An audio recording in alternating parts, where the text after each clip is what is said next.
जी good morning. स्वागत है आपका सरस्वती ऑनलाइन क्लासेस में। और प्रस्तावना चल रही है अपने 3.4। तो 3.4 तो हम कर ही रहे थे और मनीष ने एक कमेंट किया था कि सर 10,824 जो है वह 11 से विभाज्य है। हाँ वो विभाज्य है और वो मैं एक लिखना थोड़ा भूल गया था। देखो इस संख्या में क्या ये संख्या 11 से विभाज्य है। तो विभाज्यता का नियम कहता है कि दी गई संख्या में इकाई और दाई के स्थान लगाओ। 1 नंबर, 2 नंबर, 3, 4 और ये 5 नंबर। उस दिन मैंने जैसे 1 नंबर पे कौन है, विषम स्थान के अंकों का योग। पहले हम करते हैं विषम स्थान के अंकों का योग। विषम स्थान कौन से, 1 नंबर, 3 नंबर और 5 नंबर की संख्या आ रही है, उनका योग करना है। 1 नंबर पे कौन है 4 प्लस 3 नंबर पे 8 प्लस और 5 नंबर पे 1 निकला, मैं भूल गया था इस वजह से बोल रहा सही नहीं हुआ। 4 और 12 कितना होते हैं 13। दूसरा देखो सम स्थानों के अंकों का योग। इसमें आप कर लेना सम स्थान कौन से हैं, 2 नंबर और ये 4 नंबर की संख्या आ रही है। 2 नंबर पे 2 और 4 नंबर पे 0 प्लस 2 को जोड़ा कितना आ गया 2। अब इन करते हैं अंतर। अब इनका क्या करते हैं, अंतर करते हैं। अंतर में सम स्थान के अंकों का योग और विषम स्थान के अंकों के योग का अंतर बाकी करते हैं। तो 13 इसका योग कितना है 13, इसका योग आया 2। 13 में से 2 गया, अंतर किया तो आया 11। अगर 11 यानी 11 के गुणज, 11 क्या है 11 के गुणज है, 11 के पाढ़ आते हैं और 11 के गुणज होते हैं। तो 11 के गुणज आ रहे हैं या फिर 0 आता तो इसमें 11 का भाग जाएगा। तो घटाने पे कितना आया 11 आया है। इसका अर्थ है 10,824 11 से विभाज्य है, यानी 11 का भाग इसमें जाएगा। ओके, कंफ्यूजन दूर हो गई तो आप इसको नोट कर लेना। अच्छी बात है मनीष ने नोट किया है। वैसे कृतिका का भाई मनीष इसने नोट किया ना, बढ़िया बात है बेटा, गुड। और इसको कर लेना वैसे सम स्थान के अंकों का योग, कुछ नहीं करना है, इतना काम लिखा ही है। 4 8 और 0 2 कुछ नहीं, क्योंकि यहाँ करना 13, ये 2 के 2, फिर 13 माइनस 2 करके यहाँ 11 कर देना। और फिर कितना 10,824 11 से विभाज्य है, क्योंकि अंतर कितना आया है 11। तो अंतर कितना है 11 के गुणज या फिर अंतर आना चाहिए 0। तो ये संख्या 10,824 11 से विभाज्य होगी। ओके चलिए नेक्स्ट है। अब हम प्रश्न करते हैं 5वां, क्वेश्चन नंबर 5। निम्नलिखित में से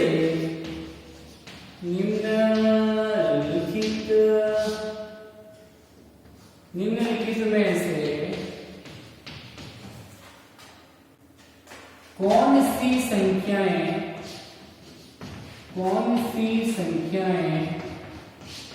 सहअभाज्य है। इसमें क्या करना है, मैंने आपको परिभाषा पहले बता दी थी कि सहअभाज्य संख्या क्या होती है, जब दो संख्याएं साथ में आए और दोनों के गुणनखंड में सिर्फ एक समान हो। क्या हो, एक समान हो, मतलब दोनों के गुणनखंड में एक एक आता हो या एक ही समान हो, एक खुद ही समान हो, वो होती है सहअभाज्य संख्या। जब दो संख्या साथ में आए, जैसे 18 और 35 का ले लो। अब उदाहरण किस किसका बनता है, 1 का, 2 का, 3, फिर 18 हो जाएगा 6 का, 9 का, 18 का खुद का। 35 में किस किसका बनता है, 1 का भाग जाएगा, 1 का सब में जाता है, फिर 5 का और फिर 7 का, 35 का खुद का। अब इन दोनों में कॉमन क्या है, एक इसमें भी आ रहा है, एक इसमें भी आ रहा है। जब दो संख्याएं साथ में आए और उनमें सिर्फ एक गुणनखंड समान हो, एक ही गुणनखंड समान हो, एक खुद गुणनखंड समान हो, उसे सहअभाज्य संख्या कहते हैं। क्या कहते हैं, सहअभाज्य संख्या। क्योंकि साथ आने वाली दो संख्याएं साथ में आए और उनका सिर्फ एक गुणनखंड क्या हो, समान हो, वो सहअभाज्य संख्या होती है। ठीक है ना बेटा, चलिए इसको लिखो। पहला ऑप्शन यही है 18 और 35, ये अब दोनों संख्या साथ में आई हैं। तो आपको पता करना है क्या ये सहअभाज्य संख्या है या नहीं। तो लिखो आंसर में लिखेंगे 18 के गुणनखंड। पहले गुणनखंड लिखने पड़ेंगे।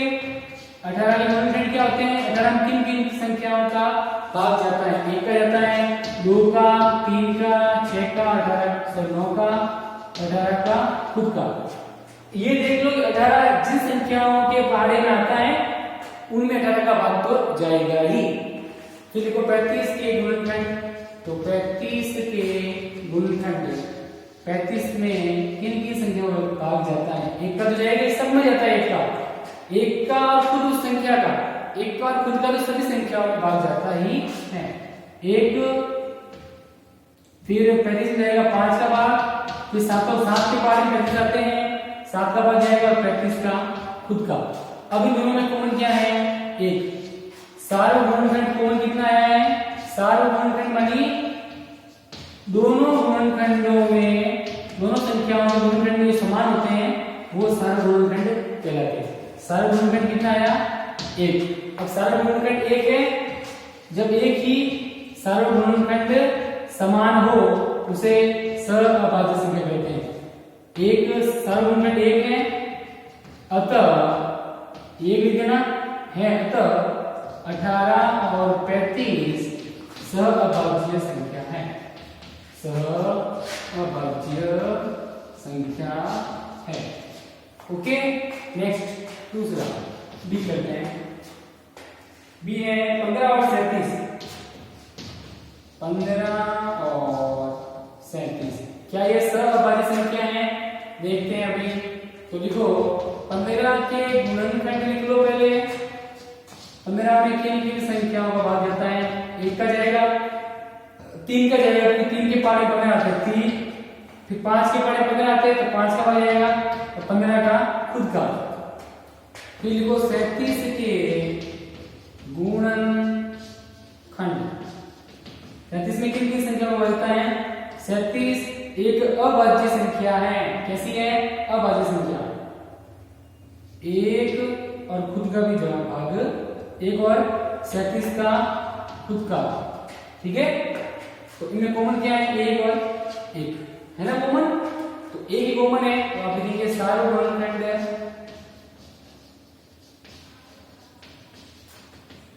1 है, अतः 15 और 37 सहअभाज्य संख्याएं हैं। सहअभाज्य साथ साथ आती हैं और कॉमन एक ही गुणनखंड है।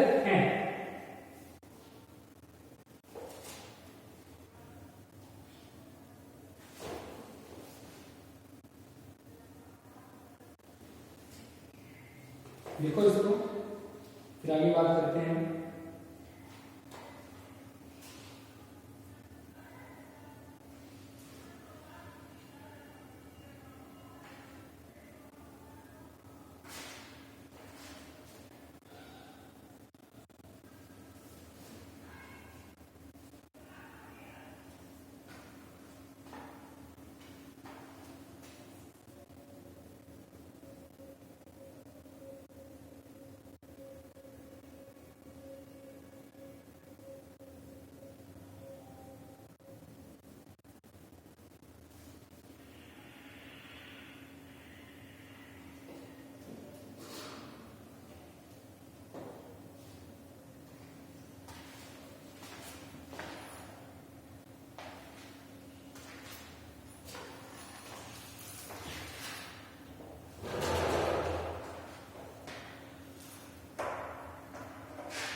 चलो कर लिया आपने, मिटा तो बेटा इसको मैं, चलो मिटा देते हैं।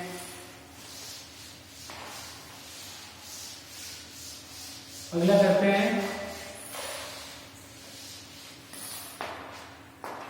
नेक्स्ट अगला 5वें का सी। देखो सी है 30 और 415, 30 और 415। देखना बेटा इसको, 30 के गुणनखंड लिखो पहले, 30 के गुणनखंड, एक का भाग जाएगा 30 में, 2 का, 3 का भी जाएगा, 4 का भी जाएगा, 5 का जाएगा, 6 का जाएगा, फिर 6 के बाद 15 का और 30 का खुद का। ओके, ये है 30 के गुणनखंड। फिर 415 के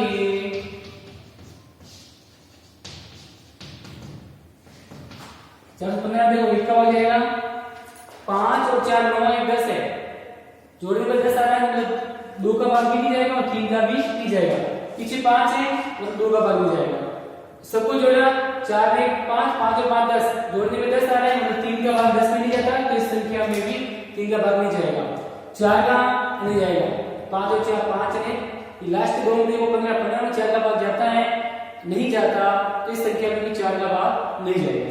5 का भाग जाएगा, क्योंकि पीछे क्या है 5, अगर की संख्या के इकाई पे 5 है तो उसमें 5 का भाग जाता है। ओके, फिर 5 है तो उसके बाद 5 का गया तो 6 का नहीं जाएगा, 7 का 7 बचे 35, फिर 6 बचे 63 नहीं जाएगा, 8 का नहीं जाएगा, 9 का 9 बचे 36, 36 के बाद 5 55 9 का नहीं जाएगा, 10 का भी नहीं जाएगा, 11 का 11 33 33 पीछे बचे 8 9 4 नहीं जाएगा, 12 का भी नहीं जाएगा, 13 का जाएगा, 13 कम 13 13 को 24 देते 39 39 2 25 नहीं जाएगा, 14 का नहीं जाएगा। लेकिन देख लो इसमें 415 में और किसका जाएगा, अब खुद का लिख दो, 415 खुद का, इसमें देखो एक समान है और ये एक सॉरी 5 और ये 5, इसमें 2 गुणनखंड समान हो गए ना, इसमें एक से ज्यादा गुणनखंड समान हो वह सहअभाज्य संख्या नहीं होती। सिर्फ क्या होना चाहिए, सिर्फ ये गुण समान, एक गुणनखंड कौन सा, सिर्फ एक गुणनखंड एक, ये खुद ही समान होना चाहिए, इसमें 2 समान है इसलिए ये सहअभाज्य संख्या नहीं है। आप लिखेंगे 300 तथा 415 के सार्वगुणनखंड 1 और 5 है, इसलिए यह सहअभाज्य संख्या नहीं है, इसलिए 30 और 415 सहअभाज्य संख्या नहीं है, क्योंकि इसमें 2 गुणनखंड समान हुए हैं। सिर्फ एक ही गुणनखंड समान होना चाहिए, वो भी खुद एक ही गुणनखंड समान चाहिए और वो खुद एक, जो गुणनखंड एक आता है वो समान होना चाहिए और कोई नहीं होना चाहिए। फिर डी को देखो, 17 और 68 को देखो, इसमें देखो सामने देख नहीं पता चल रहा है, देखा ध्यान से, 17 के गुणनखंड क्या होते हैं, 1 और 17 में 1 का हो जाता है, 17 खुद का। अब देखो 68 के गुणनखंड, 68 के गुणनखंड क्या होते हैं, 1 2 का भाग जाएगा, पीछे 8 है 2 का भाग जाएगा, 8 और 6 14 है, 3 का भाग जाएगा, 4 का जाएगा, 4 का भाग जाएगा, फिर 4 के बाद 68 में जाएगा, 5 का नहीं जाएगा, 6 का नहीं जाएगा, 7 का नहीं जाएगा, 8 9 10 11 12 13 14 15 16 17 17 का 17 से 34 तरीका 68, 17 चौके कितने होते हैं 68, तो 17 का भाग 68 में जाएगा। अब देखो समान कितने, 1 और ये 1, 17 और ये 17, और भी इसके गुणनखंड है, लेकिन हमें इतने निकालने की जरूरत नहीं है, क्योंकि हमें पता चल गया कि इसके 1 1 और 17 17 ये 2 गुणनखंड समान है, इसका मतलब ये सहअभाज्य संख्या नहीं है। अब लिखेंगे सार्वगुणनखंड कितने आ गए, 1 और 17 है, इसलिए ये संख्या 17 और 68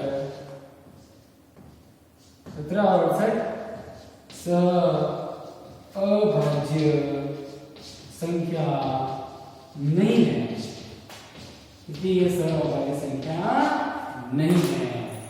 तो ई को देख लो,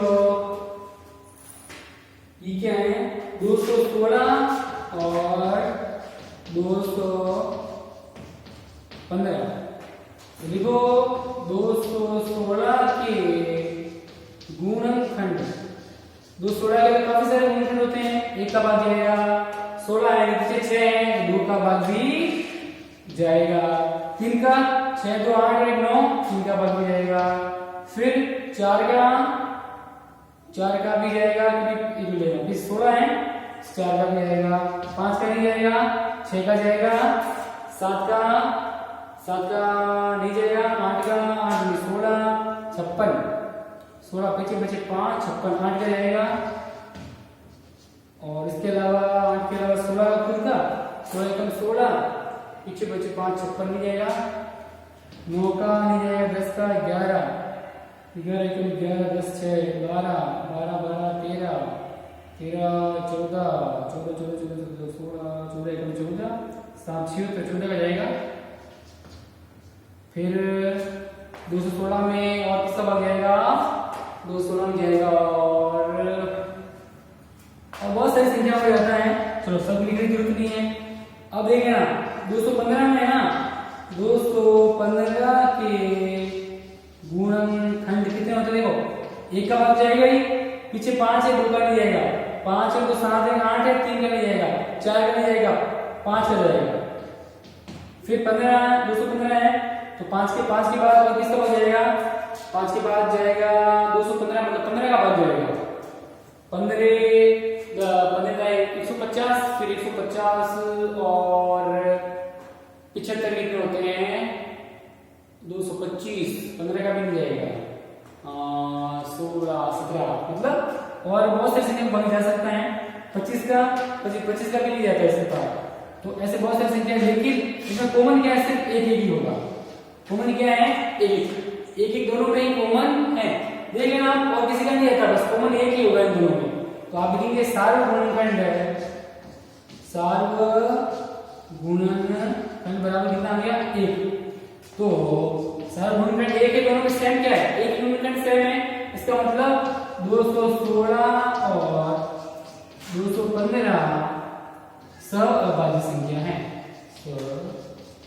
अभाज्य संख्या है, ओके बेटा, चलो इसको लिख लो, फिर इसके बाद इसके और बचा है 3 ये करेंगे,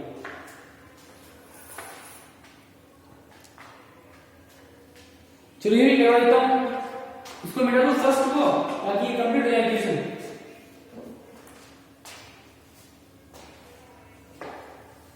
ये सी मिटा रहा हूं और लास्ट जो बच गया है वो करवा रहा हूं,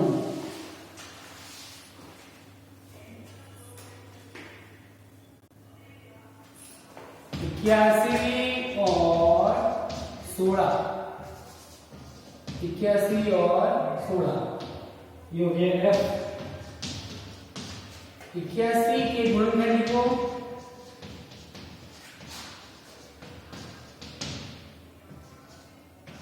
और 16 के गुणनखंड लिखो, ओके, 81 गुणनखंड क्या होगा, 81 किसका, एक का भाग जाएगा, पीछे 1 है 2 का भाग जाएगा, 8 और 1 9 हो गए, 3 का भाग जाएगा, 4 का नहीं जाएगा, 5 का 6 का 7 का 8 का 9 का, 9 कैसे 9 का जाएगा, और 27 चौके 27 का 27 27 24 27 27 का भाग जाएगा, और 81 का खुद का भाग जाएगा, ठीक है, ये गुणनखंड हो गए। 16 के गुणनखंड क्या होते हैं, 1 2, फिर 16 में 4 का, फिर 16 में 8 का, 9 का नहीं आएगा, 10 का नहीं, 11 का नहीं आएगा, 12 का, 13 14 15 16 खुद का। अब इन दोनों में कॉमन क्या है, देखो 1 तो सारा गुणनखंड क्या है, सार्वगुणनखंड बराबर 1 है, इसलिए ये क्या संख्या है, दोनों सहअभाज्य संख्या है, इसलिए 81 और 16 सहअभाज्य संख्या है।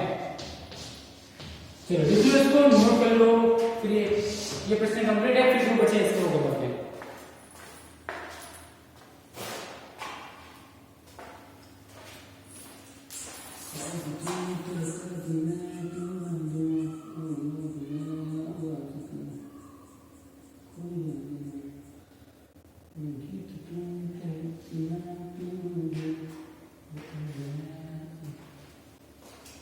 चलिए कर लिया होगा आपने, तो इसको नोट कर लो। और आज के लिए इतना ही, कल फिर मिलेंगे नई वीडियो के साथ। Goodbye, thank you.